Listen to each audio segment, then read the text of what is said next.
পানি বেশি পান করলে কি কোনো ক্ষতি আছে?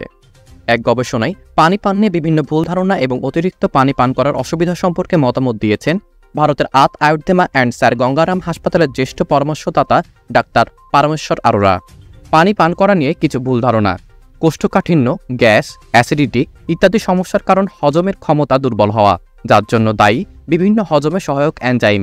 হজম ক্ষমতা দুর্বল হওয়া মানে হজমে সহায়ক এনজাইমগুলো পর্যাপ্ত পরিমাণে তৈরি হচ্ছে না অথবা একে অপরের সঙ্গে মিশ্রিত হয়ে যাচ্ছে।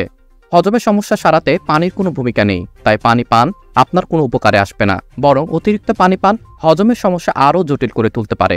ইউরিনারি ট্র্যাক্ট ইনফেকশন বা মূত্রনালীর প্রদাহ হওয়ার কারণ ওই নালীতে প্রদাহ কিংবা তা বন্ধ হয়ে যাওয়া। রোগটি শনাক্ত করতে পরীক্ষা করাতে হয়। চিকিৎসার জন্য অ্যান্টিবায়োটিক ওষুধ খেতে হয়। বেশি পরিমাণে পানি পান করার মাধ্যমে জ্বালাপোড়া থেকে সাময়িক মুক্তি পাওয়া যেতে পারে, তবে রোগ নিরাময়ের জন্য অ্যান্টিবায়োটিকের কোনো বিকল্প নেই। এই রোগে আক্রান্ত অবস্থায় পান করা এবং পরিষ্কার পরিচ্ছন্নতার জন্য ফুটানো পানি ব্যবহার করা উচিত। শরীরের স্বাভাবিক বিপাক প্রক্রিয়া থেকে তৈরি হয় নাইট্রোজেন ভিত্তিক বর্জ্য পদার্থ ইউরিয়া। এই বজ্রকে মূত্রতে রূপান্তরিত করে শরীর থেকে বের করার দায়িত্ব বৃক্কের। এটি প্রাকৃতিক এবং স্বয়ংক্রিয় একটি প্রক্রিয়া। পানি পান করার সঙ্গে এই প্রক্রিয়ার কোনো উপকারী সম্পর্ক নেই, বরং বেশি পানি পান সমস্যা তৈরি করতে পারে।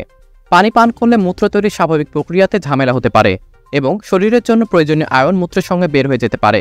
এতে শরীরে ইলেকট্রোলাইটের ভারসাম্য নষ্ট হয়, যার পরিণতি হতে পারে উচ্চ রক্তচাপ। সকালে খালি পেটে 1 গ্লাস বা 250 মিলিলিটার পানি পান করতে হবে।